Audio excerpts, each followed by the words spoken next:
To you who now, living in love and hope, who sense the future in the surrounding air, this testament is offered. Here you may look on the violent fragments of our age and the once thinness of the little thread that made us then the citizens of freedom. For dark was Europe and the face of man when this begins. The nation had gone mad and struck out everywhere the compass knew. The ebb tide of our honor fell away and left its wreckage on 100 coasts. The German cast his fires about the globe. His strength, drawn from the smoking Saar and Ruhr, lay in our weakness. And at last his conquests smoldered behind the barriers of his arms. Along the channel where the sea strikes France stood the west wall of concrete, stone and steel to mock the frail hopes of the petty free. Wounded, hard-pressed and wasted on our strength, almost like madmen then, we planned to breach the wall and smash the German spine. But where? We searched the coast of Europe like fierce eagles. Between low Flushing and deep-harbored Cherbourg, our eyes sought out the place of the assault. Exits and tidal range marked shallow Flushing off. Sand and the wind canceled the Belgian coast. The North Seine beaches were too small, and cliffs barred the approaches. Cotentin, too narrow. The Pas de Calais, heavily defended. It all resolved on Normandy, on Caen. Airplanes could land upon the carpet ground. The coast defenses were more light, and tides had a good range, and men were safe from winds. So on 5 miles of still unbloodied sand, the fretful course of fate would be assailed by armored nations. Now our people bent to the construction of a steel array and took the builder's hammer in their hands. It seemed almost as though the sun stood still till our free peoples, full of rage and power, heaved through the air the ponderous spear of war. This is our people's story, in their words.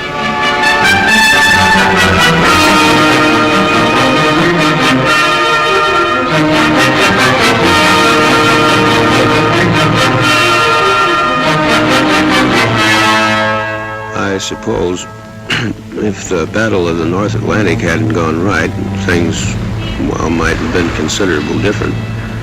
That was an ugly time for all of us. Merchant ships, naval escort, air patrol. I guess I had my share of bad luck. I lost 3 ships and some good friends.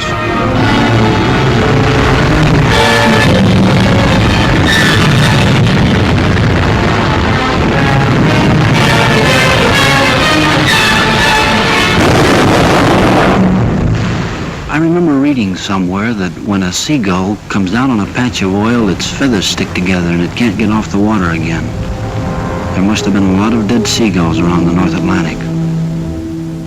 Of course, we only saw it happening on the wall map, and yet it was, well, quite real. When I started there, those markers we used reminded me of toys out of some children's game. But soon they became U-boats and ships carrying cargoes, food and supplies and weapons, and men to use them.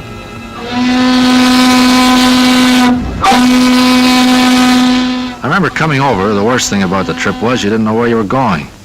Wherever it was, you'd be a stranger, and nobody likes that. That ship was loaded from stem to stern with sad sacks. Around the 3rd day out, things got pally. Like the fella said, we're all in the same boat. The comic. Finally, we got to Liverpool. They had a band to play us in, an English Army band full of chimes. I'm Dreaming of a White Christmas, they played. To tell you the truth, it was pretty corny. But nobody said anything because, well, you know, it was a nice gesture. Funny thing, on the way over, you felt like you were the whole works. You couldn't help it. But then, all over the UK, you'd see things that made you begin to realize you were just part of a big proposition. All kinds of things.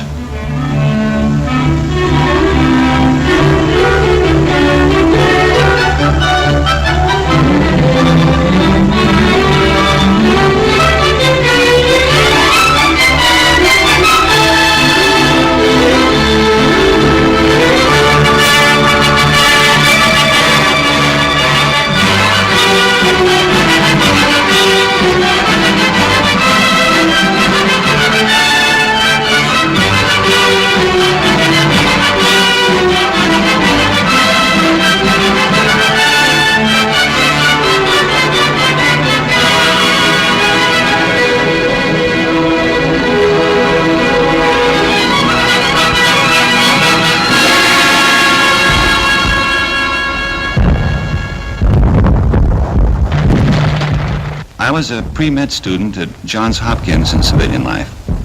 Now, I do know a little something about anatomy. And I say it is scientifically impossible for the human body to stand up to the training we receive. An absolute impossibility. Muscles and tendons and bone structure was not designed to withstand that battering. Don't ask me how it happens that we did stand up to it. I don't know. It has no scientific explanation.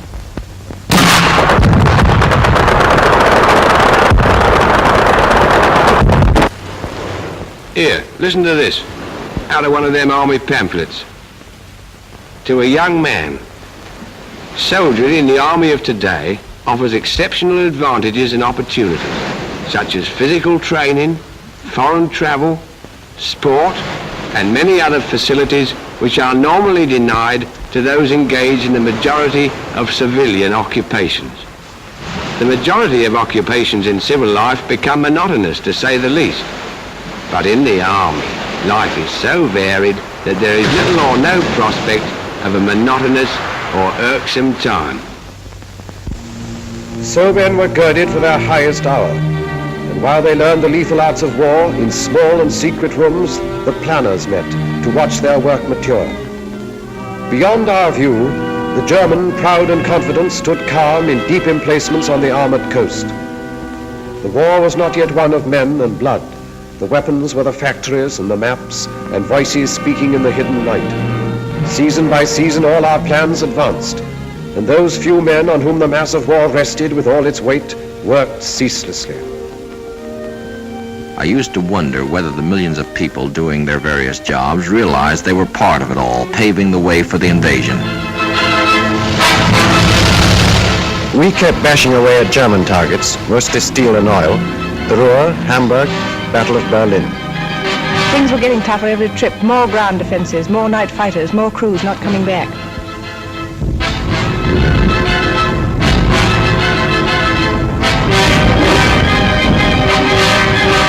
We got away early in the morning.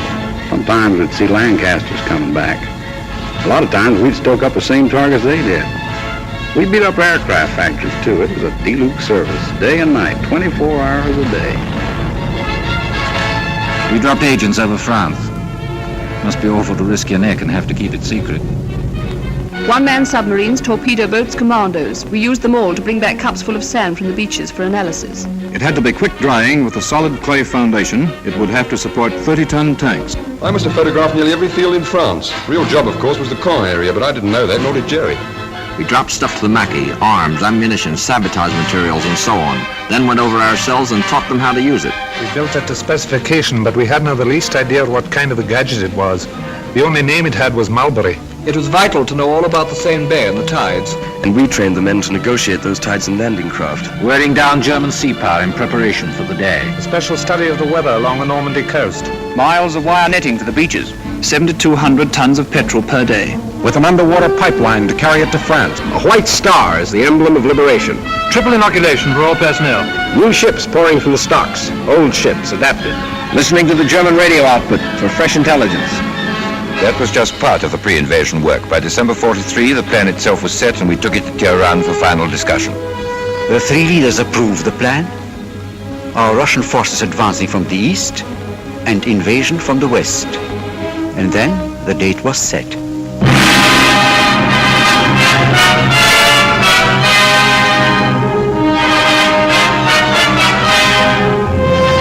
I assumed command at Schaeff with the best all-round team for which a man could ask.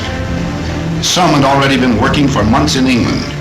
Others I brought with me from the Mediterranean. We adopted first a master plan, and then had to coordinate every last detail of the ground, sea, and air plans.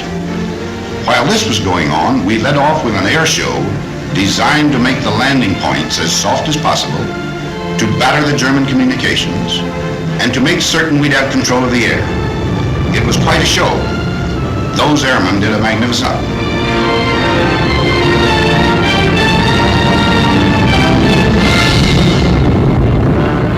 We had Polish, French, Czechs, all sorts in our outfit. They'd natter away in the mess about what they'd been up to. The only way they could ever make out was marshalling yards.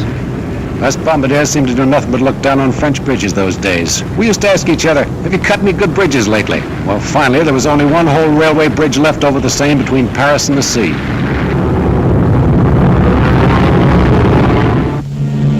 Down in the late spring, through the wounded mass made by our patients, 2 precious years of plans were put away. The offices were empty. All the maps were rolled up on the walls. What had been paper at last had come alive. Across the channel, aware of our resolve, with cold contempt, alerted Germans stood beside their guns, and reinforcements rumbled from the Rhine. Their generals were prepared, their might was poised. They looked across the heaving sea and grinned. They would reap harvest of us on the beaches, and even death himself would stand amazed. Yet faint across the groaning of the sea came the thin thunder of a mass of power. Drawn from the great free peoples of the earth, it gathered in the ancient ports of England to crowd upon the steel-encumbered ships.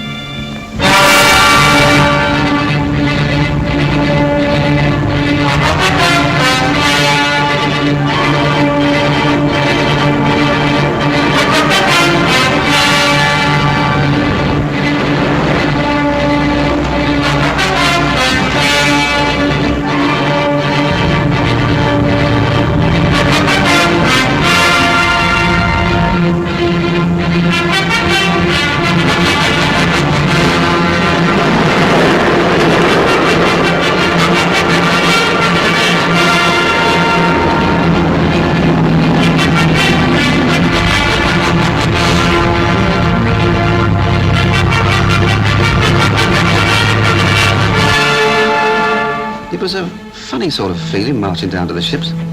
We'd done it plenty of times before, of course, on schemes and that kind of thing. They didn't tell us this was the big show. Might have been just another exercise. Some of the chaps cracked gags. They wasn't very comic, but we laughed. I think we all guessed. The general feeling was, okay, if this is it, let's get in there and get it over with. Waiting always got on my nerves. Even waiting for a bus, never could stand it. Well, after a bit, our ship found its place in the middle of all the rest of the stuff. And there we stayed, for days.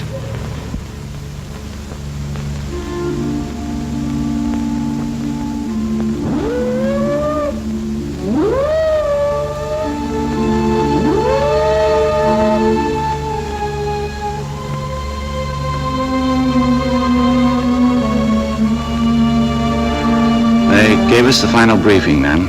We knew what to do and how. They told us where and when. That's a briefing. I listened to every word. Wrote it down in my head like a record, and it kept playing over and over again. Piece of beach in the morning. Ever since I became a soldier, they were getting me ready for this. Before, there'd been time in front of me, protecting me. Now the time had worn away, and there were only a few hours left. In the morning, I'd have to face it. I tried to imagine how much fear I would have, you know, if it would keep me from doing my job. I suppose everybody else was wondering the same thing.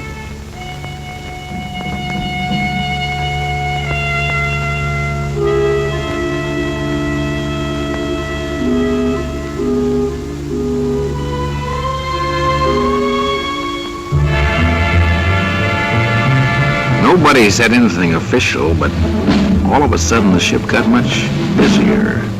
And over the amplifier, the chaplain said he'd be saying Mass at 18:30 hours. Funny, I don't think I ever believed, even after the final briefing, that the invasion was going to come off. Then a voice in the loudspeaker said, men who wish to take their anti-seasick pills should take the first one now. That did it.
a glider, the way we always practiced it, except that I've never been in the air with a whole army before.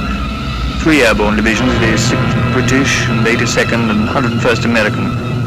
Just before the glider pilot cast off over the landing zone, I wished her good luck over the radio. It seemed a sort of inadequate thing to say. As Supreme Commander, let me break in at this point to say just a word about the Navy.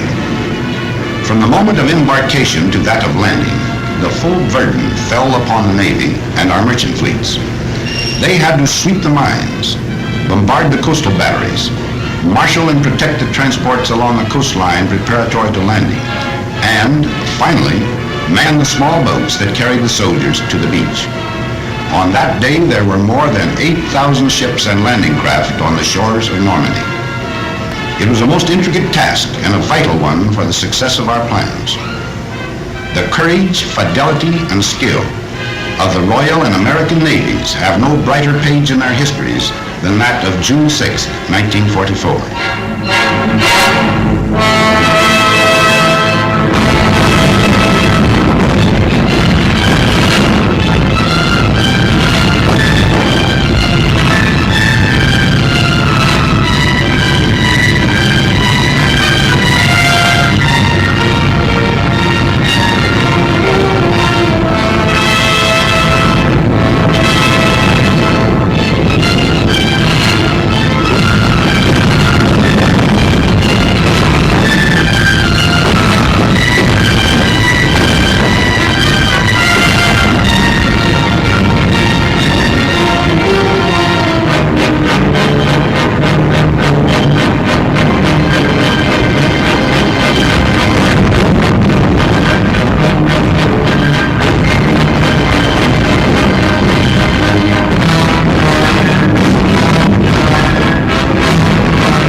London, only a few people knew.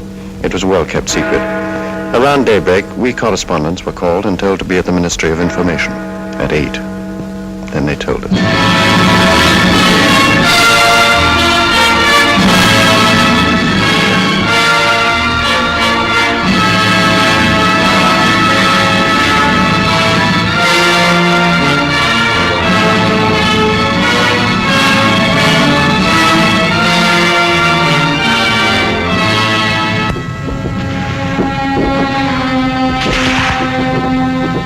Called our beach Omaha. Don't ask me why. I've never been to Omaha, the one in Nebraska, I mean. If it's anything like Omaha, France, you can have it. I understand Omaha was the roughest spot. We lost some good men, took a few prisoners. It was a lousy trade. We've been told what to expect, so it wasn't like a surprise or anything. It just, well, when it really happens, it's different. For a while there, we were pinned down, but a lucky thing, the other beaches were going better, so we got a little more than our share of the old teamwork. Navy come in, the air guys, and finally we got moving good.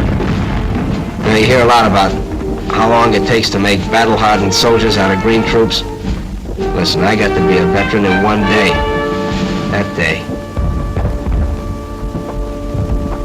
And so they paved the beaches with their blood and lurched across the dunes and reached the roads. The German parried fiercely. In the depths of rich green pastured Normandy, the 3 airborne divisions, first of all to land, fought lion-like against most grievous odds. And loud across the cratered face of France came German reinforcements.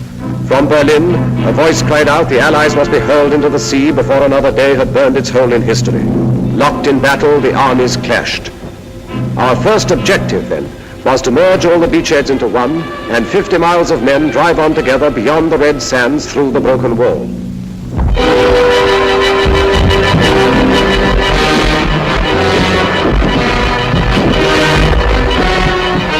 Where I was, it wasn't too bad getting ashore. After that it started. We had to fight for every bloody field. And it was the same each time. Crawl on your belly, keeping your backside down like you'd been told, chuck in a few hand grenades, then rush them. Sometimes they killed us, but we were killing more of them. The trickiest part was the farms. They were regular little jerry fortresses. If we couldn't manage them on our own, then we'd have to wait while the company commander called back for artillery support. The Navy was still with us too, chucking in shells ahead of us. In 3 days we advanced 7 miles. Then we were told to stand fast and dig in. Next morning we heard the news. We got it from the BBC. It sounded great. We'd joined up all along the bridgehead. There was a solid line, 45 miles of it. We'd got a foothold. We were in.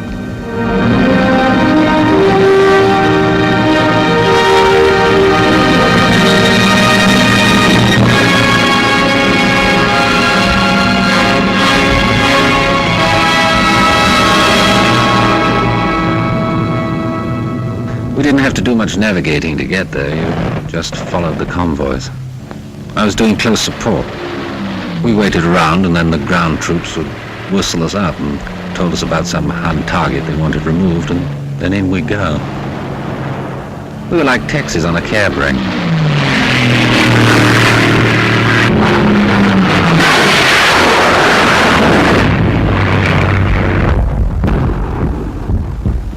Something nice about a beach, any beach. You think of a beach, and chances are you'll remember something nice, like a party or a picnic. Pals from the old days, girls, bathing suits. But the one I worked, Utah, looked more like a freight yard once we got going. For quite a while, we brought most supplies right over the open beach, like we'd practiced it and like we'd made up as we went along. We worked a 24-hour shift with ducks, lights, rafts, rowboats, all sorts of Rube Goldbergs. The stuff just kept pouring in. Tanks, trucks, food, ammo, guys, millions of things.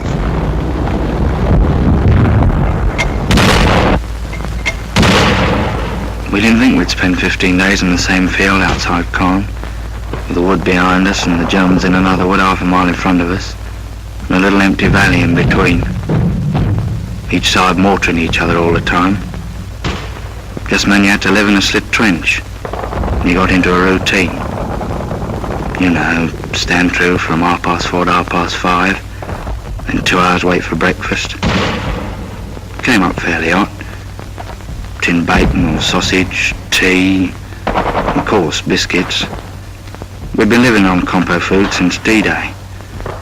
It was good food, but, well, you know, you got tired of it. I'd have given a lot for a slice of fresh bread and butter or a cup of fresh tea. 15 days is a long time to stay in one place and be mortared. You get so you think everyone's coming straight for you.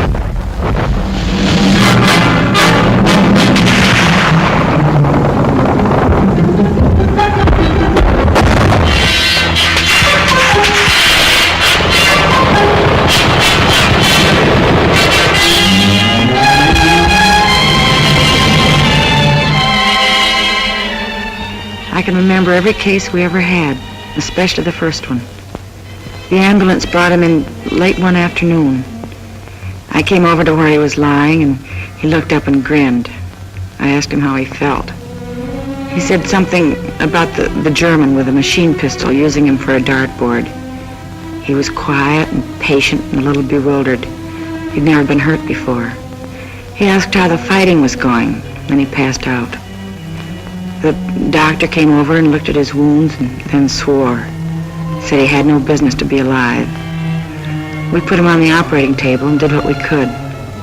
The doctor kept swearing all the time he was operating. We couldn't stop the bleeding. I remember the radio news that night. They said the casualties had been surprisingly light.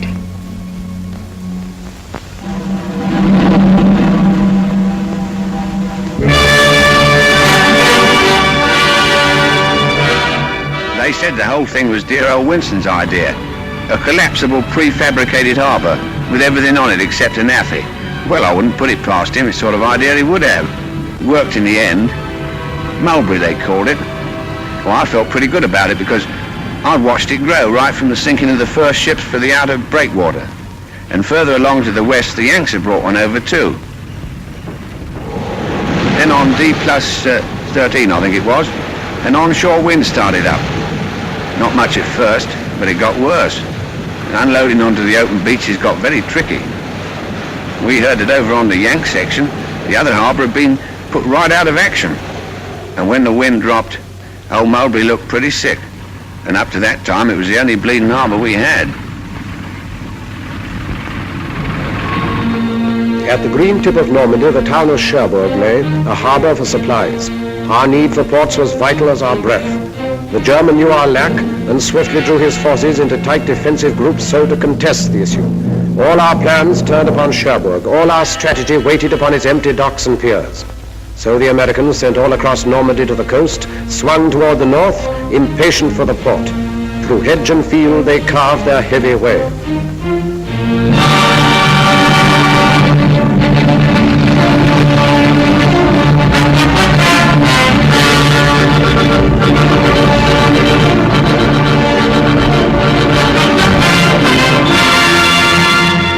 You remember back now when it seems like we took Cherbourg a couple of days after we hit the beach. Actually, it took 19 days to cover 30 miles. 30 miles and about 92,000 hedgerows, and a battle at every hedgerow. Otherwise, it was nice country, like Connecticut. Pretty trees and orchards, lots of cows, and nice little farmhouses. The apples were too green to eat, I remember. We hit it off fine with the people. Farmers, nice people. It got tougher when we pulled up on the outskirts of Cherbourg. They had great defenses. Then the artillery really carried the ball. For 3 days we sucked it to them. Sometimes we were pouring in at point-blank range over open sights.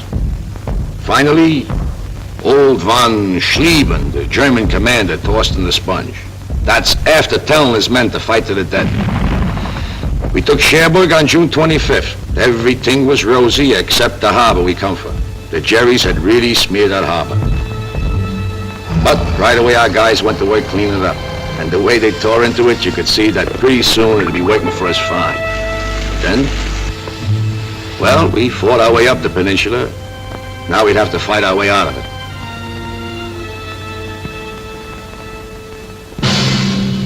And everywhere inside France, we men of the Maquis were fighting too. I was in the north myself. We cut telephone and telegraph and high-tension lines, and eventually when the Allies landed, we fought in the open. In the Savoy Mountains, our friends held up German convoys.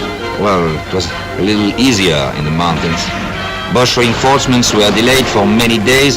Factories and bridges would frequently disappear.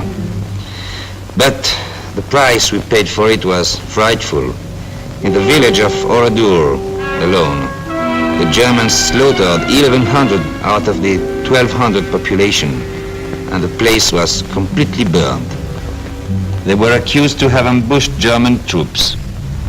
Every house was destroyed.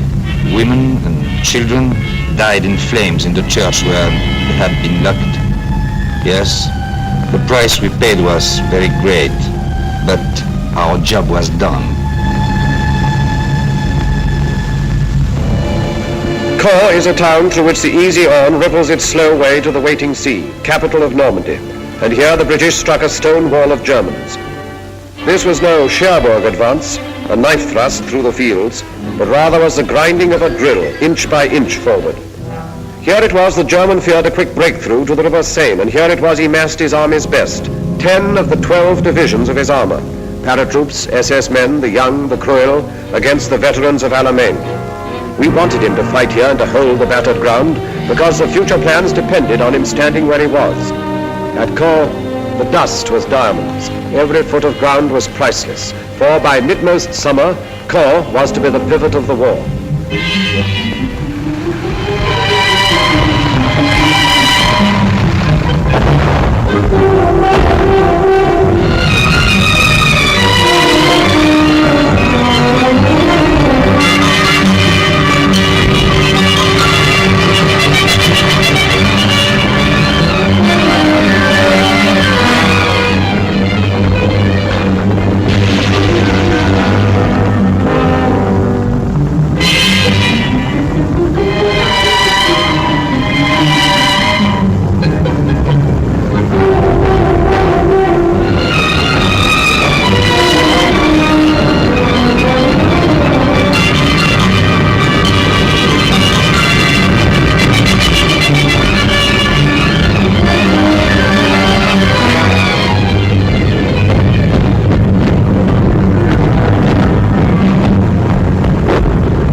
Was the first decent-sized town we'd taken, but there wasn't any celebration because we knew nothing had been settled. Jerry was as strong as ever. One of the men said, "God, are we going to have to go right across the world doing this to beat them?" Because most of Con was dust, just plain dust.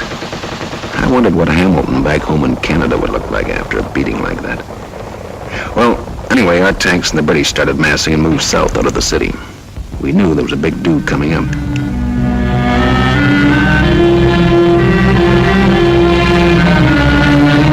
The show for us began south of Cone, where the Poles joined up with us. When we began moving forward, I heard a lot of the lads say Rommel's on the run. But I'd been at Alamein, I knew he wasn't on the run. And they was right. There was nothing lovely about the battle south of Cone. No pincer movements, no outflanking, no nothing like that. Just an hard, bitter, bloody slogging match. We had to stay there and give as good as we got, even if we couldn't give better.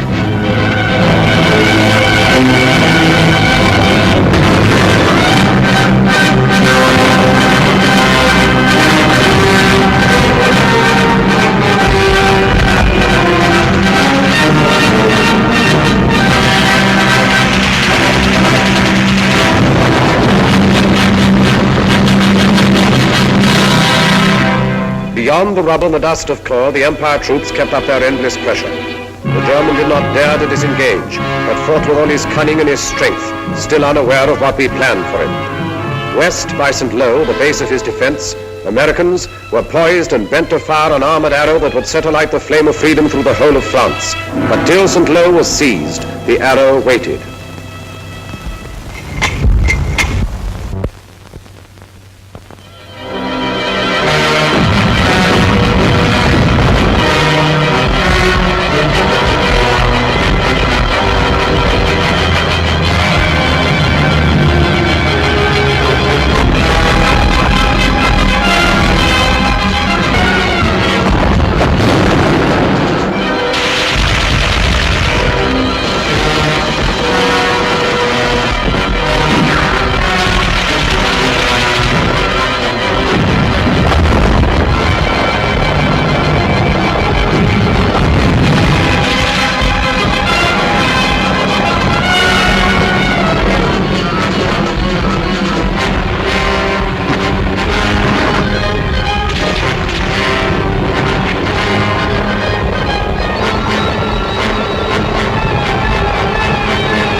One minute it's quiet with the birds singing.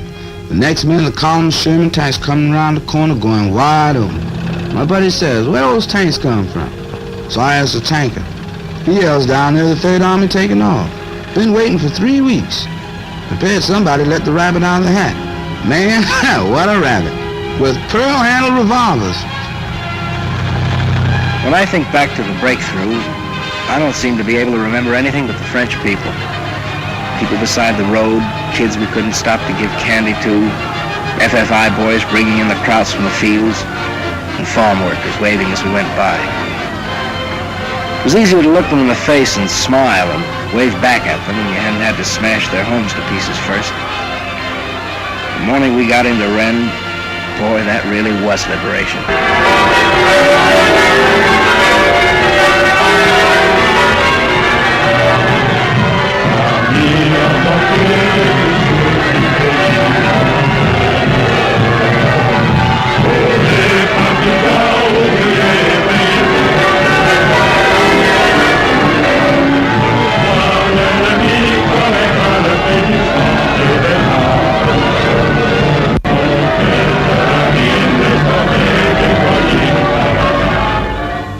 At Rennes, American armor planned to drive east and northeast, and thus surround and take the German corps divisions in the rear. The foe laid plans to stop the Arrow dead by cutting its supply route at the point where it stretched narrowest along the coast.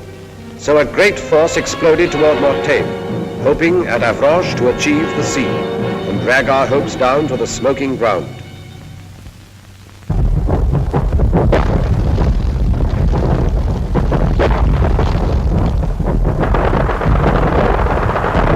There's a lot of places I'd rather talk about than Mortain. That's where I got hit. We've been going great up to there.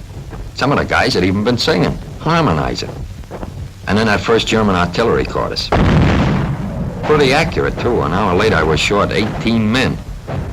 Well, we holed in and we hit back with everything we had. They weren't just trying to stop us, see? They want to come right through. And then me. I get a belt in the face left side and I keeled. The last thing I remember is looking up and seeing those RAF Typhoons. When I heard them screaming up ahead, I thought, geez, I'm glad they're on our side.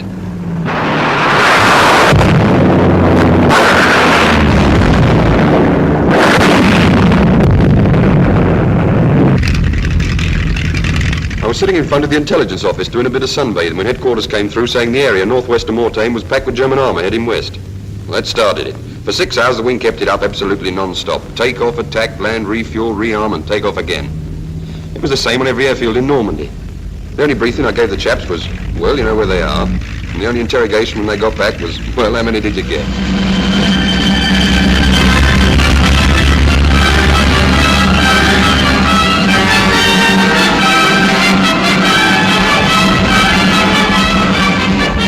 3 days it lasted. Every kind of soldier was in there and every weapon. For me, it was just eating and smoking and loading at 105. No sleeping. Then things quieted down and the word came back. We stopped them cold. Everybody felt like celebrating, but that was a tough order out there. I tried drinking a whole bottle of cough medicine. It worked fine. I got stiffer than a plank. The counterattack, which took us by surprise, still did not hinder our deceptive plans, for down from Caen the foe had drawn a force and left his north flank weakened. Now the stage was set. Toward Falaise swept the Empire troops together with the Poles. The German heard behind his back American armor churn toward Argenton. Outgeneraled and outthought, he found himself within a closing trap.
I've covered them with the gun down to the clearing stations.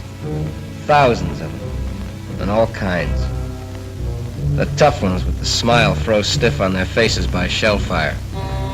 And the plain Joes that had too much and ready to tell you that. And their poker-faced officers that never lost the poker-faced look. The SS, the parachute troops, the old soldiers off the Russian front. I've seen them all. The Hitler youth babies looking like they walked out of Lincoln High. Expert killers. Smart Alec with their talk of rights under the Geneva Convention and asking, when do we go to America? And the other guy who crawled out of a hole with his hands up, all through and talking too much, and ready to swear he hated Hitler all the time. The kids that knew how a machine gun worked and nothing else, grinning like they were still on top so he could hardly hold that trigger finger still. The middle-aged guys wanting to tell you about the wife and kids, you'd let them. And they were through killing when I saw them, and through getting killed too.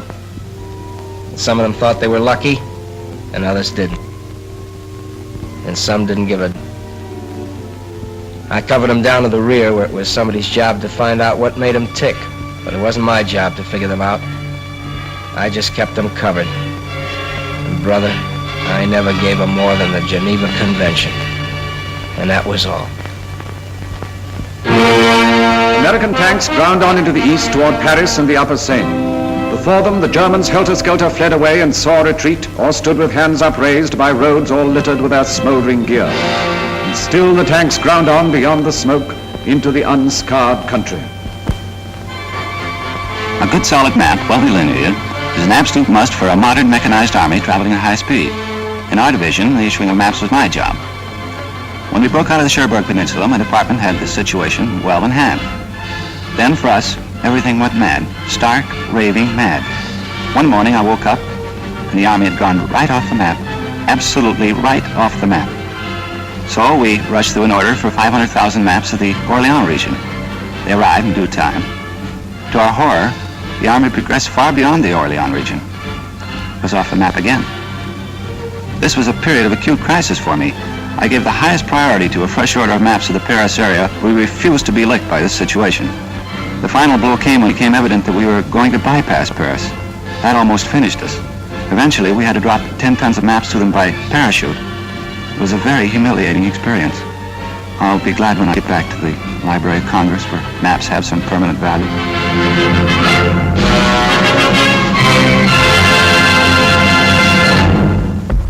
While the Allies were fighting near Paris, we French soldiers of the Leclerc Division were fighting in the Normandy fields. And suddenly an order came. Go to Paris, it said, and take it. The Allies, after having equipped our division with tanks, guns, rifles, lorries, and jeeps, that night decided to give us Paris too.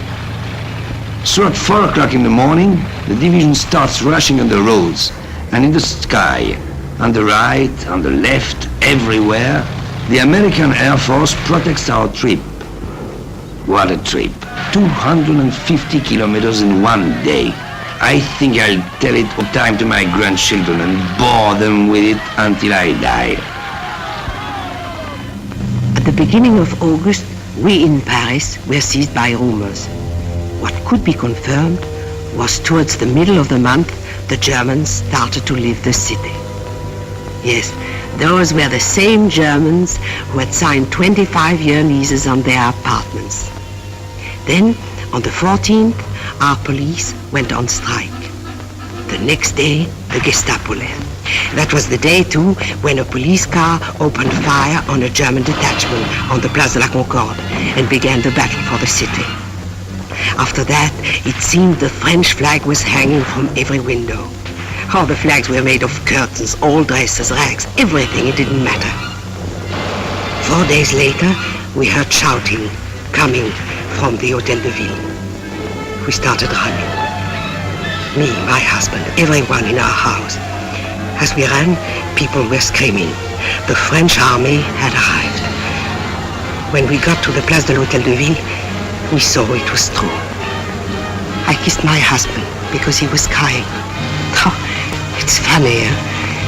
We began to realize how unhappy we had been for 4 years, and how lucky we were to be alive on this August evening.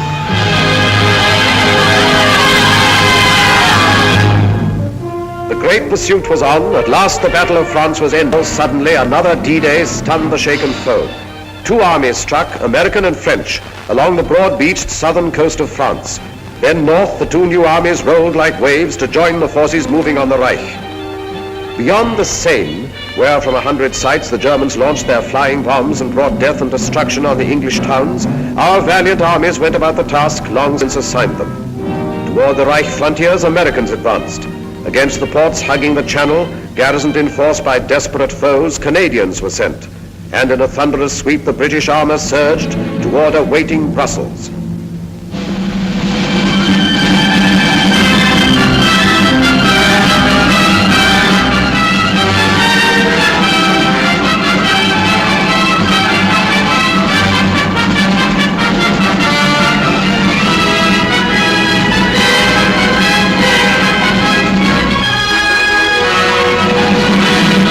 People of Brussels laughed and cried and threw flowers in the tank and said, "Goodbye, Tommy," when they meant to say hello. Man, they were happy. I suppose they were no longer afraid. But I remember wondering then how the first German civilians would react to us.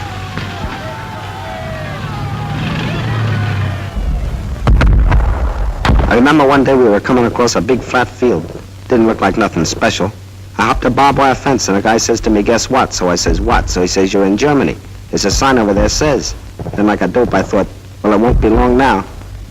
I won a quid over the fall of Paris and 10 bob on Brussels. I had a fiver on it being over by October the 1st. I remember the point system for getting out of the Army came out about this time. I began to think of that grey chalk-striped double-breasted suit and the mothballs. I was in the 7th Army coming up from the south of France. One day a lieutenant said, "Take a ride with me. I got some prisoners for you to guard." "How many?" I says. "About 20,000, he said. A whole German division had surrendered." We Canadians were advancing in the north, and one day we came across a thing I'd never seen before. I guess it's a flying bomb site, the officer says. Well, that really made me feel good. The prisoner told us the newest Jerry gag. If an aircraft shows up white, it's American. If it shows up dark, it's British. And if it never shows up, it's the Luftwaffe. Every time they sent me along the supple forward switchboard and I got my earphones on, I found out that the rear switchboard had leapfrogged 5 miles ahead. I wrote to the old man in St. Louis. He owns a men's store. I told him he'd better cut prices on GI neckties and socks if he didn't want to be stuck with a lot of military apparel. Someone asked the Sergeant Major what he thought the chances were for a spot of leave. "Don't you worry about leave, lads," he says. "We've got the Japs to finish yet." Regular soldier, of course. Keen. It was a terrific feeling crossing the German border. We were sure nothing could stop us.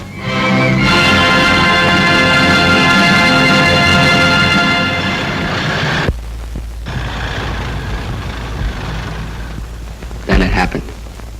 Just outside Metz, we ran out of gas. And there just wasn't any to be had. I looked at my 30-ton Sherman sitting there, a useless hunk of iron. I wanted to bawl. I don't know how far we could have gone on, who knows. But I'd just stop and sit there in the road. I knew then we were in for a rough time. When we took Aachen, the rations were short and mostly K rations at that. But we ate. Then we started to run low on ammo. Well, that was serious. You can't kill a man with K rations. At least I never heard of such an instance. From Antwerp to the Belfort Gap, our drives came to a stop. We could not then proceed until we had a port through which supplies could reach our armies. Crouched beside the quays, the German suicide garrisons held the port so sorely needed. When the German port strategy became apparent, we had to move swiftly to counteract his plan. We captured Cherbourg in a mighty rush, but he hung on to other harbors, and when he couldn't do that, he destroyed them. That was the story of Brest, where American ground, air, and naval forces fought such a long, bitter battle. In Brittany, where we were joined by French resistance forces. At the Channel ports of Calais, won by the Canadians. Le Havre, captured by the British. Dieppe and Boulogne, Canadians. And Dunkirk, besieged by the Czechs. It takes a lot of freight per day, per man, to keep an army fighting in the field. The fellows I charged with getting it to the front had a tough nut to crack.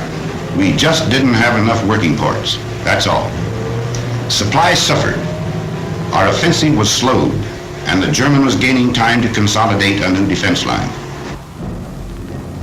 When our supplies petered out, we'd just reached the Siegfried Line. That's as far as we got. We went through the first part easy, Dragon's Teeth and stuff like that. Then we hit the pillboxes, forts, obstacles, hidden positions. It was like going into one of those joints in Coney Island where you get lost. But instead of mirrors, they had guns. With supplies, maybe we could have cracked it then. Maybe not. I don't know. Frontal assault upon the Siegfried Line was for the moment fatal. There, encased in trench and pillbox, lurked the German power, a hydra 100-headed, still unslain, and all the cunning of 1,000 years of war had gone to mold its walls of steel. Yet every line must somewhere have an end. In southeast Holland, nothing lay between the British Army and the German plain except 2 rivers and a town. And so we made our plans, to send an airborne army down to seize Eindhoven and the bridges at Nijmegen and Arnhem, then to hold them for the force that would sweep up like thunder from the south. Thus, where no line existed, would the Rhine at last be crossed in force. I was to jump north at Arnhem, so I sat right forward by the window. I could see nothing but blue skies and Dakotas with the fighters up topside like midgets. One of the boys was reading a newspaper. He showed me a funny piece in it. I couldn't laugh. The coast of Holland came along before I was ready for it. Someone yelled, "Running up now." We got to action stations. I remember thinking, what a bloody bit of bad luck to be bumped off now when the war's nearly over.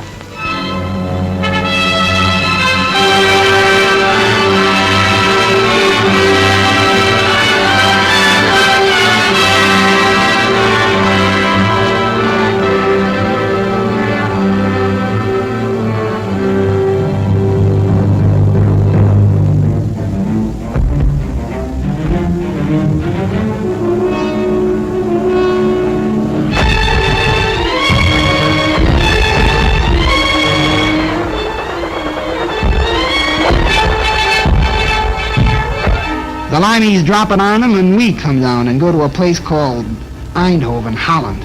She goes good. We get right, dig in, set up a defense perimeter and wait for the British Army to come up. And we join them and head out for Nijmegen. The bridge at Nijmegen hardly had a mark on it. We crossed the river and started out for Arnhem, but we didn't get far. The Hun knew as well as we did that we'd got to get through, and he put in everything he'd got. That was the worst I ever struck. Knowing our men were there waiting at Arnhem, and we couldn't get to them. At Arnhem, we got ourselves well dug in, us and some of the posts. We were short of ammo and food. That was our main worry. I'll never forget those supply dropping missions. The way Jerry let loose at them, and the way they just came straight on into it. Towards the end, we knew the situation was bad. We knew we were hemmed in. We knew it was possible we wouldn't get out. More than anything, I remember the way everyone behaved. Men you knew as the toughest fighters became gentle, kind and considerate to each other. I knew a lot more about men after Arnhem. The guns died out in Arnhem. Then we knew the greatest gallantry was not enough to cross the final bridge. And now no choice remained to us. Direct assault against the Siegfried Line would be the only way to carve our corridors into the Reich. But first a port was needed for supplies. Antwerp we had, but thundering German guns controlled the 30 cold miles of the Scheldt from Antwerp to the sea.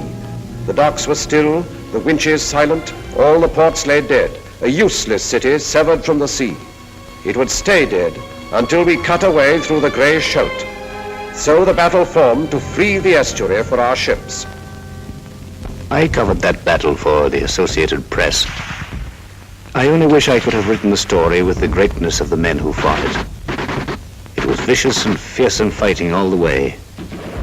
The Canadians and the Poles clearing the south bank of the river, and the Royal Navy and Marines and Norwegians charging knee-deep in blood and water into the mouths of the 9-inch shore guns at West Capelle.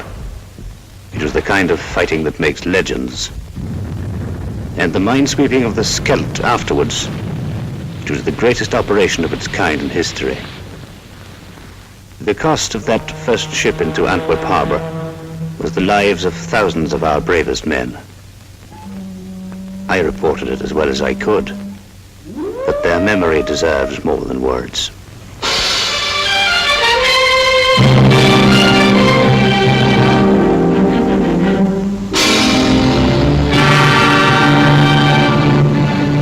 I was hauling on the first convoy out of Antwerp. When I got to the front, I saw more empty supply dumps than I liked to see. The boys wanted to know where the stuff was. You can't fight without stuff. Anybody knows that. I made lots of trips. I don't know how many. Driving all day, all night, singing so as to keep awake. Songs like, Milkman, Keep Those Bottles Quiet.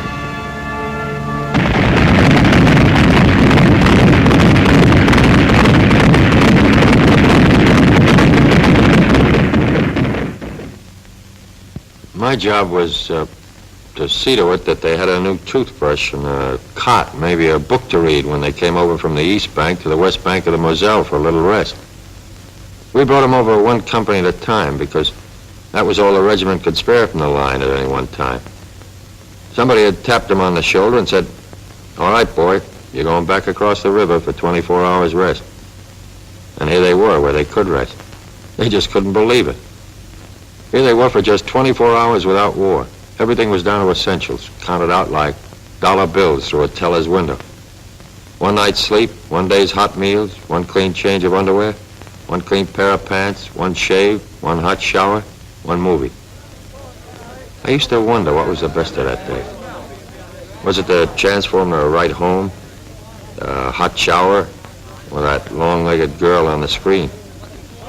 Whatever it was, all of it was over by morning. They were going back with their one clean suit of underwear, the hot shower, the clean shave, and the good night's sleep. Back across the Moselle to their holes in the ground and the shells.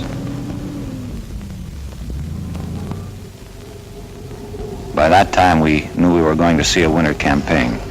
There was no way out of it. The Germans were dug in and they were tough. And it was plain that until we got a lot stronger, we weren't going anyplace. The squadron was operating whenever it could. There wasn't a lot of flying. We were iced up and fed up. Suppose you're having a swell time in Paris, my cousin wrote me. With all that perfume and silk stockings and that champagne. They called our end of the line south. We were in the Vosges Mountains with the American 7th Army. But it was very little warmth in the south. I recalled with pleasure the Mediterranean where we had landed in August. Ah, but memories do not keep one warm. Before I joined the army, I'd have thought it was certain death to dig a hole in my back garden and live in it for the winter, but that's what we did. The sergeant said, "Well, squirrels do it every year." Yes, I thought, but they don't man machine guns as well. There was no heating in our Brussels office. I put on so much under my uniform, they called me the bundle from Britain. I never smoked before, but pretty soon I found myself smoking as high as a pack a day. I worried about that old law of percentages. My company was melting away. You'd look up one day and be fighting alongside a stranger. It was an awesome feeling. Our hunk of the line was the Ardennes. Pretty quiet. A lot of outfits had gone up north. They started 1 million trinograms about to wear in one of our offensive. Then one day I'm standing guard and these shells start. I thought for a minute this was it. Till I realized these shells weren't outgoings, brother. They were incomings. Next thing I knew, German tanks. It was an offensive, all right, but it was going the wrong way.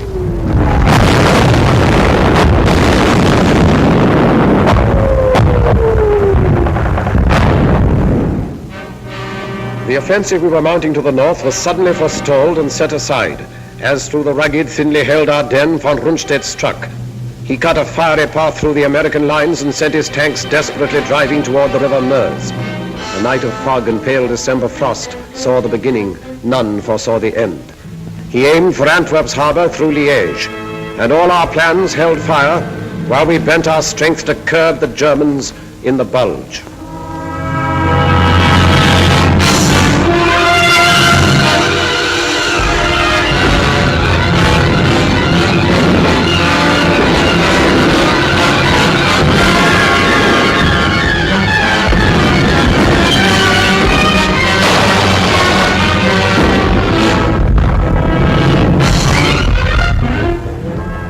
One night I was a replacement in England playing shove halfpenny in a pub. The next day they shoved me in an airplane, and that night I was fighting Germans and being kicked around. I don't know about the other outfits, but mine was being cut to ribbons. They were dropping all around me. The thing that still sticks in my head is the medics. The only weapon they had was a needle, but they were around right where it was the hottest. You'd hear that yell, medic, medic, and they'd always be there.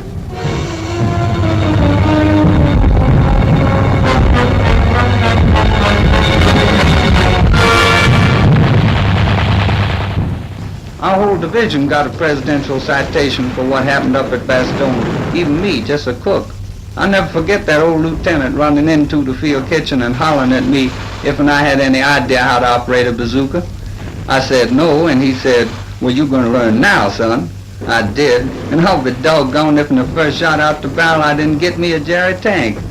Got interviewed later by Stars and Stripes. They said it was a crackerjack story. I tell it at the drop of a hat.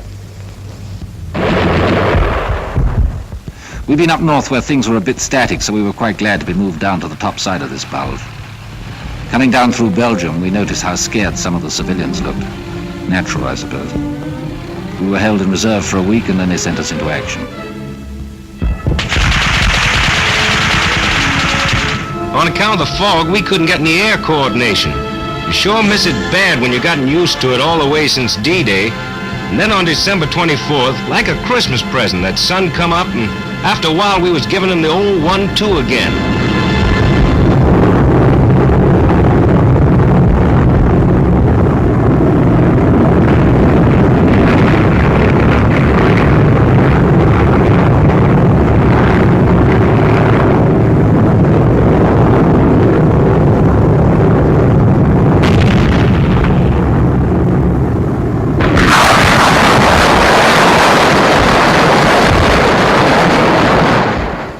We stopped them dead, finally. It cost us plenty of men, but we stopped them. And we started moving ahead again. The rest of us.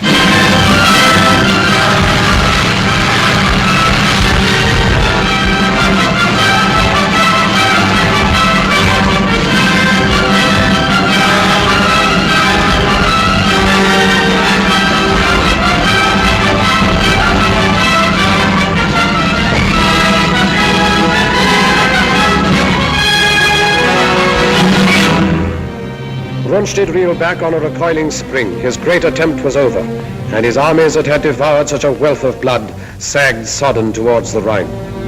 At Yalta then, while dire explosions shook the German fronts, the three great architects of freedom met to fix the final blow and plot the peace.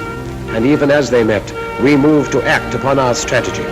We wished the foe to stand and fight upon the western bank of the Grey Rhine, for there we could destroy him, outside his fortress, open, unprotected by any bridgeless river. Down we cast the gauntlet, challenging him, stand and fight.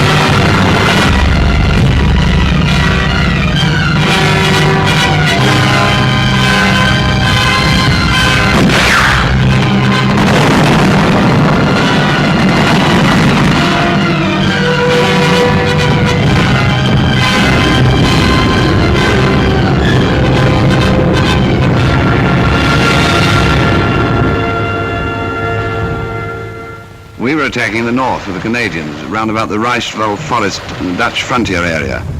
It was wet and filthy. They nicknamed our army commander Admiral Crealer. Well, anyway, the enemy put up some very stiff opposition. But actually, this was just what we'd hoped for. It showed that Jerry's emotions about fighting for every foot of his beloved fatherland were getting the better of his sense of strategy. And every German killed on our side of the Rhine was to make it easier for us on the flank. And a lot of the Boche were killed, I can tell you. Reichswald was the bloodiest show I've seen in this war.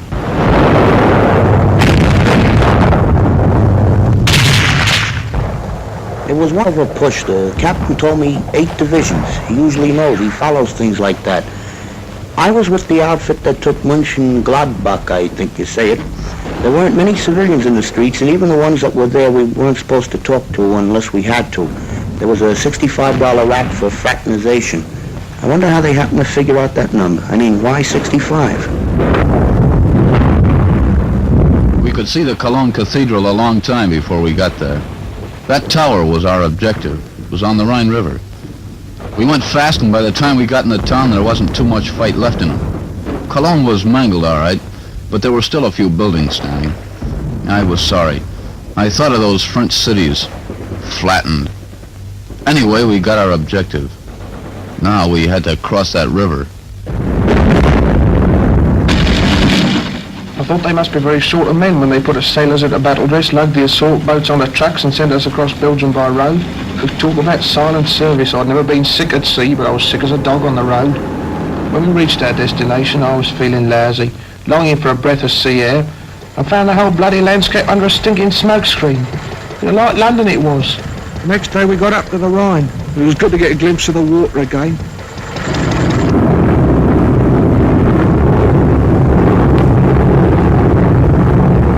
Our Air Force has given the old lumps on the east bank of the Rhine, but I was still nervous. The Germans had blown the bridges and we knew the crossing would be amphib. When I'm nervous, I get off my feet. For 2 days before that crossing, I couldn't eat nothing but a couple of Milky Way bars. It was going to be D-Day all over again. Dangerous. A miracle. There it was sitting there, big and black. I'm no architect, but to me that Remagen Bridge was the most beautiful bridge in the world. In the Army, when things go as per plan, that's wonderful. But when they go better than planned, then you figure the chaplain's working overtime. There was a break at that bridge, and we cashed in on it. And the first guys over the river were over in style. The watch on the Rhine was finished, washed up. Or to coin a phrase, kaput.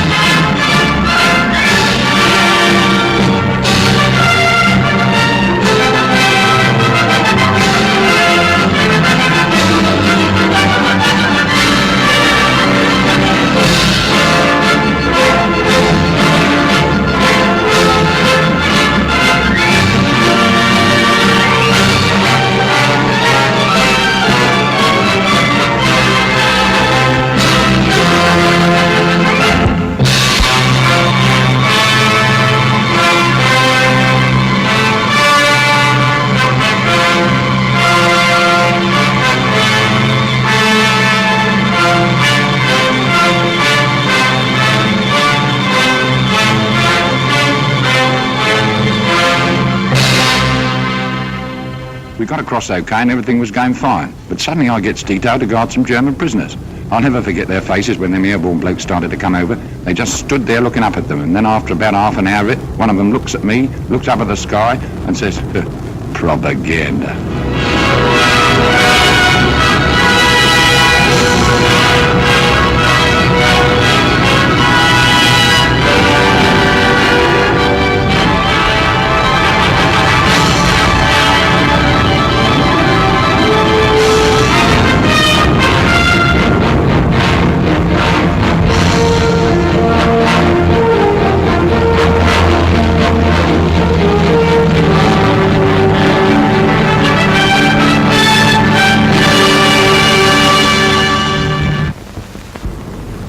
The Ruhr Pocket was the first big objective across the Rhine.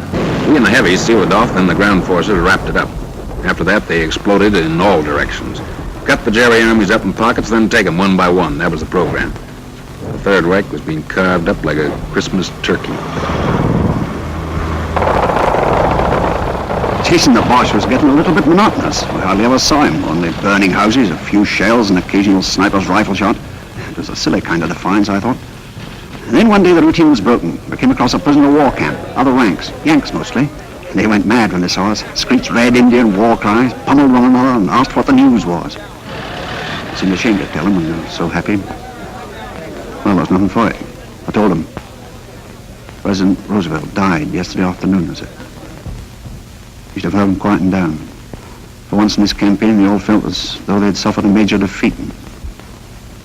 I'd have liked to have stayed there, talking to them, trying to cheer them up, But we'd no time to lose. Jerry only had a few hundred square miles of earth left to scorch. Our job was either to hurry him up or scorch it for him. We were in the home stretch, cutting deeper all the time, when we ran into these displaced persons, slave workers. They were sick and hungry from all over Europe. The roads were jammed with them, but they kept out of the way and didn't give us any trouble. Like a fella said, there's a lot more than towns going to have to be reconstructed. I wondered what was up when all RAMC personnel in our lot down to stretcher bearers were urgently called for. I soon found out we'd taken the Belsen concentration camp. Well, I'm not squeamish. I've seen amputations, operations, deaths long before I went to the army in '41. I was a warden. I lost count of all the arms and legs I pulled out of the wreckage down in Croydon and got quite used to it. But this was different, very different. I don't know any words big enough to make you understand what we all felt. All I can say, and I'm proud of this, is that I had to fall out and be quickly sick in the courtyard. As I say, I'm not squeamish, but, well, I'm human, and thank God for it. The government sent a few of us congressmen over to see those camps. And if there's anybody left who wonders if this war was worth fighting, well, I wish they could have been along. There it was, right in front of us, fascism and what it's bound to lead to wherever it crops up. I talked to some of the prisoners, the ones that had the strength to talk. Their offenses were the usual Nazi crimes, you know, wrong religion or wrong race, belonging to a union. In Germany, it led to over 400 camps, like the ones I saw. It was the worst thing I ever saw in my life, and I wouldn't have missed it for anything.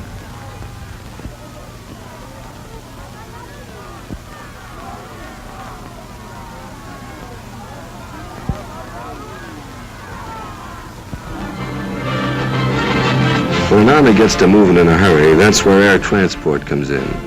We'd been flying in the stuff along with the British Transport Command since D-Day. And towards the end, they seemed to be moving faster on the ground than we were in the air. As pocket after pocket of the foe fell, our hopes rose higher than the soaring flames that marked the broken towns of Germany. In Italy, 1 million prisoners came in, as with a single sudden blow, the German power was smashed. Then our tanks drove through the southern mountains, where the foe had hoped to make his furious final stand.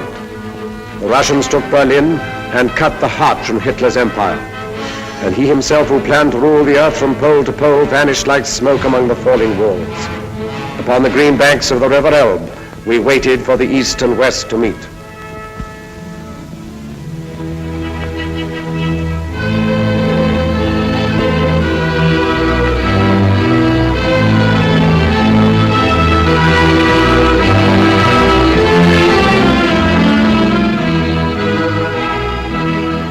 We linked up with the Ruskies at the Elbe River. I hung around for a couple of days with a Tommy gunner named Konikov. He didn't know any English, so I taught him to say my aching back, and he taught me Tovarish. That means comrade. We drank toast to Lend-Lease and had a million laughs. Then old Konikov found an interpreter and gives a toast to the great American soldier. That stopped me. We did all right, but I don't like to think where we'd have been without them.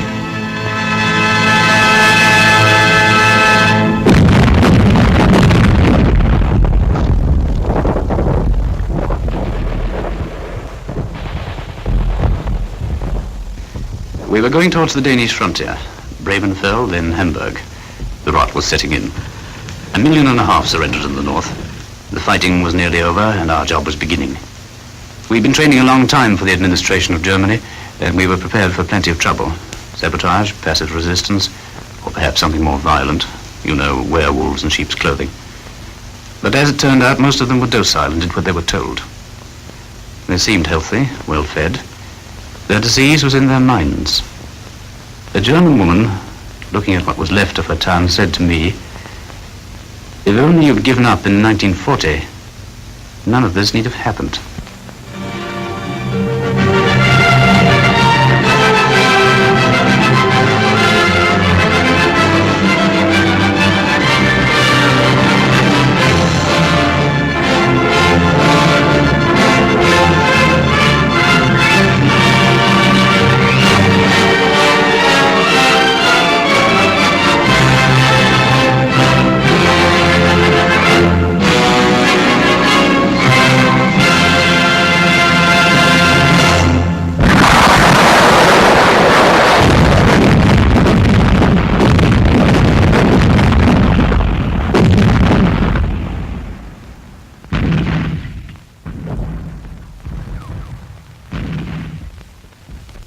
minute after midnight, May the 9th, 1945. The gun stopped.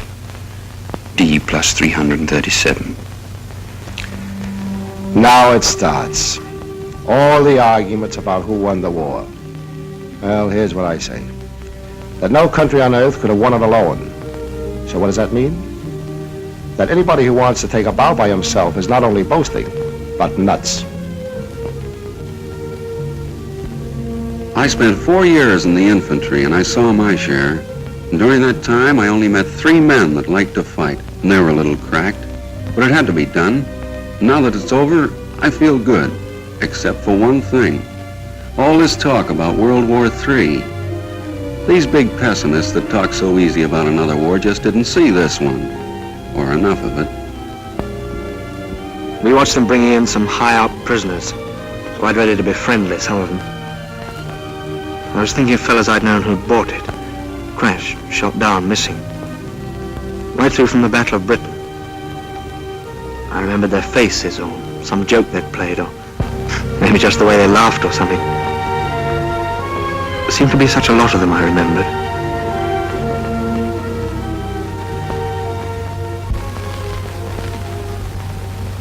To the victor belongs the spoils.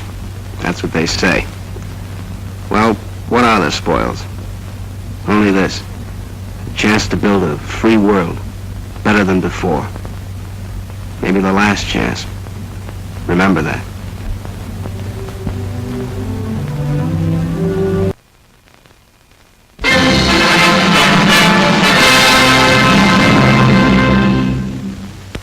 I have been asked to be the spokesman for this Allied Expeditionary Force in saying a word of introduction to what you're about to see. It is a story of the Nazi defeat on the Western Front. So far as possible, the editors have made it an account of the really important men in this campaign. I mean the enlisted soldiers, sailors, and airmen that fought through every obstacle to victory. Of course, to tell the whole story would take years, but the theme would be the same. Teamwork wins wars. I mean teamwork among nations, services, and men. All the way down the line, from the GI and the Tommy to us brass hats. Our enemy in this campaign was strong, resourceful, and cunning, but he made a few mistakes. His greatest blunder was this. He thought he could break up our partnership, but we were welded together by fighting for one great cause, into one great team, a team in which you were an indispensable and working member. That spirit of free people, working, fighting, and living together in one great cause, has served us well on the Western Front. We in the field pray that that spirit of comradeship will persist forever among the free peoples of the United Nations. And taught them how to use it. We built it to specification, but we hadn't the least idea what kind of a gadget it was. The only name it had was Mulberry. It was vital to know all about the Seine Bay and the tides. And we trained the men to negotiate those tides and landing craft. Wearing down German sea power in preparation for the day. A special study of the weather along the Normandy coast. Miles of wire netting to the beaches. 7,200 tons of petrol per day. With an underwater pipeline to carry it to France. A white star is the emblem of liberation. Triple inoculation for all personnel. New ships pouring from the stocks. Old ships adapted. Listening to the German radio output for fresh intelligence. That was just part of the pre-invasion work. By December 43, the plan itself was set, and we took it to Tehran for final discussion. The three leaders approved the plan. Our Russian forces advancing from the east and invasion from the west. And then the date was set.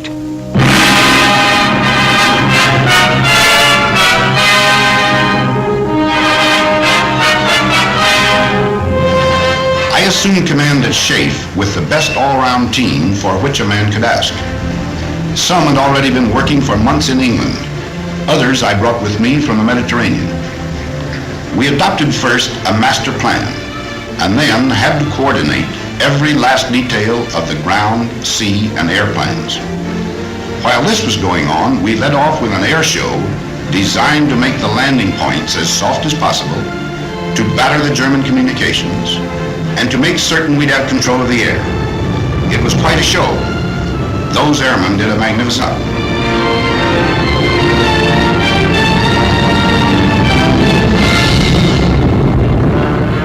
We had Polish, French, Czechs, all sorts in our outfit. They'd natter away in the mess about what they'd been up to. The only way they could ever make out was marshalling yards.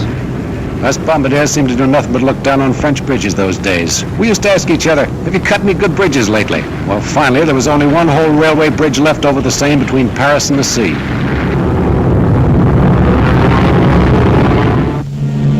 Down in the late spring, through the wounded mass made by our patients, 2 precious years of plans were put away. The offices were empty. All the maps were rolled up on the walls. What had been paper at last had come alive. Across the channel, aware of our resolve, with cold contempt, alerted Germans stood beside their guns, and reinforcements rumbled from the Rhine. Their generals were prepared, their might was poised. They looked across the heaving sea and grinned. They would reap harvest of us on the beaches, and even death himself would stand amazed. Yet faint across the groaning of the sea came the thin... To you who now, living in love and hope, who sense the future in the surrounding air, this testament is offered. Here you may look on the violent fragments of our age and the once thinness of the little thread that made us then the citizens of freedom. For dark was Europe and the face of man when this begins. The nation had gone mad and struck out everywhere the compass knew. The ebb tide of our honor fell away and left its wreckage on 100 coasts. The German cast his fires about the globe. His strength, drawn from the smoking Saar and Ruhr, lay in our weakness. And at last his conquests smoldered behind the barriers of his arms.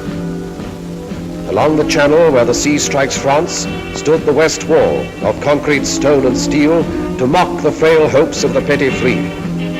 Wounded, hard-pressed and wasted on our strength, almost like madmen then, we planned to breach the wall and smash the German spine. But where? We searched the coast of Europe like fierce eagles. Between low Flushing and deep-harbored Cherbourg, our eyes sought out the place of the assault. Exits and tidal range marked shallow Flushing off. Sand and the wind cancelled the Belgian coast. The North Seine beaches were too small, and cliffs barred the approaches. Cotentin, too narrow. The Pas de Calais, heavily defended.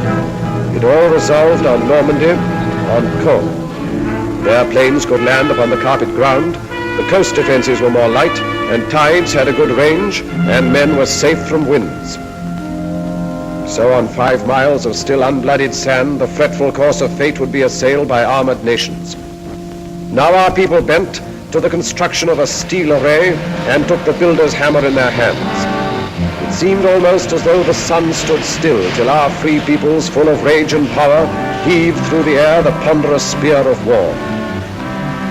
This is our people's story, in their words.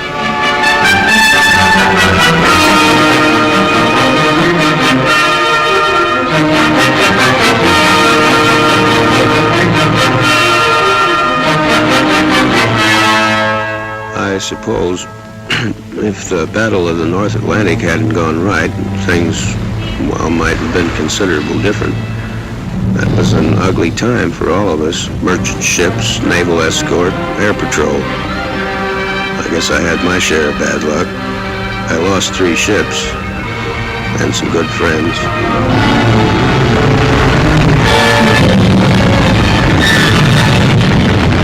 Thunder of a massive power. Drawn from the great free peoples of the earth, it gathered in the ancient ports of England to crowd upon the steel-encumbered ships.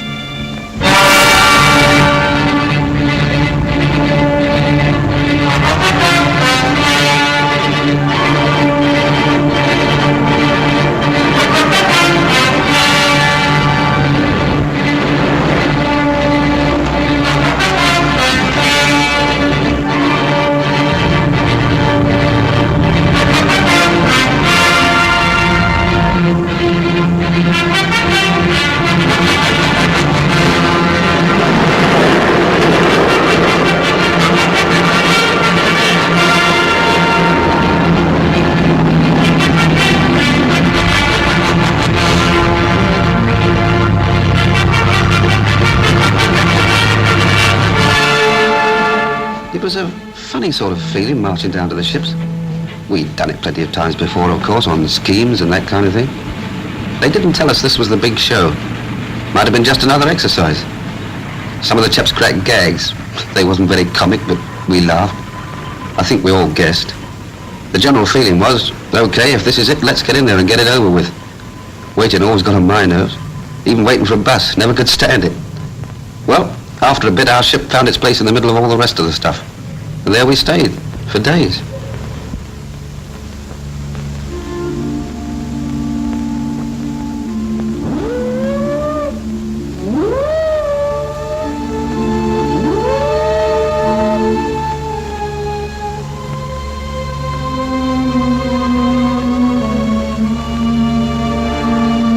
Gave us the final briefing then. We knew what to do and how. They told us where and when. That's a briefing. I listened to every word. Wrote it down in my head like a record, and it kept playing over and over again. Piece of beach in the morning. Ever since I became a soldier, they were getting me ready for this. Before, there'd been time in front of me, protecting me. Now the time had worn away, and there were only a few hours left. In the morning, I'd have to face it. I tried to imagine how much fear I would have, you know, if it would keep me from doing my job. I suppose everybody else was wondering the same thing.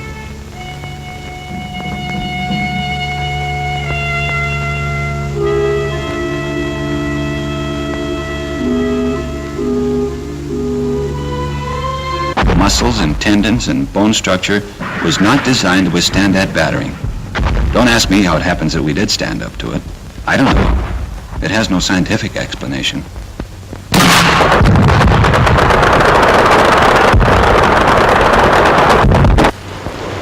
Here, listen to this. Out of one of them army pamphlets. To a young man, soldiering in the army of today offers exceptional advantages and opportunities, such as physical training, foreign travel, sport, and many other facilities which are normally denied to those engaged in the majority of civilian occupations. The majority of occupations in civil life become monotonous, to say the least. But in the army, life is so varied that there is little or no prospect of a monotonous or irksome time. So men were girded for their highest hour. And while they learned the lethal arts of war, in small and secret rooms, the planners met to watch their work mature. Beyond our view, the German, proud and confident, stood calm in deep emplacements on the armored coast. The war was not yet one of men and blood. The weapons were the factories and the maps and voices speaking in the hidden night. Season by season, all our plans advanced, and those few men on whom the mass of war rested with all its weight worked ceaselessly. I used to wonder whether the millions of people doing their various jobs realized they were part of it all, paving the way for the invasion. We kept bashing away at German targets, mostly steel and oil. The Ruhr, Hamburg, Battle of Berlin. Things were getting tougher every trip. More ground defenses, more night fighters, more crews not coming back.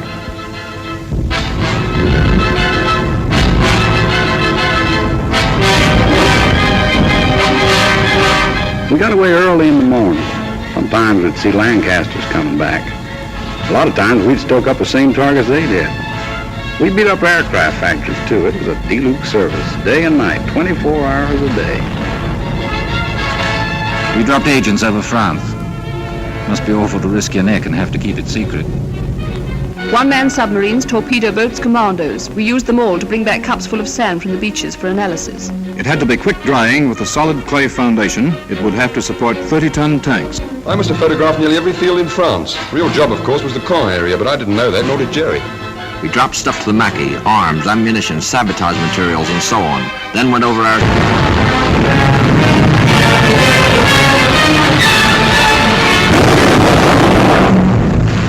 I remember reading somewhere that when a seagull comes down on a patch of oil, its feathers stick together and it can't get off the water again. There must have been a lot of dead seagulls around the North Atlantic.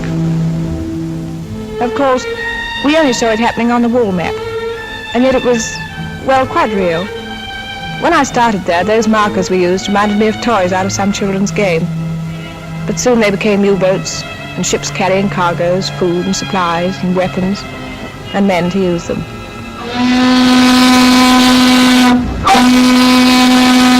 I remember coming over, the worst thing about the trip was you didn't know where you were going. Wherever it was, you'd be a stranger, and nobody likes that. That ship was loaded from stem to stern with sad sacks. Around the third day out, things got pally. Like the fella said, we're all in the same boat. The comic. Finally, we got to Liverpool. They had a band to play us in, an English Army band full of chimes. I'm Dreaming of a White Christmas, they played. To tell you the truth, it was pretty corny. But nobody said anything because, well, you know, it was a nice gesture. Funny thing, on the way over, you felt like you were the whole works. You couldn't help it. But then, all over the UK, you'd see things that made you begin to realize you were just part of a big proposition. All kinds of things.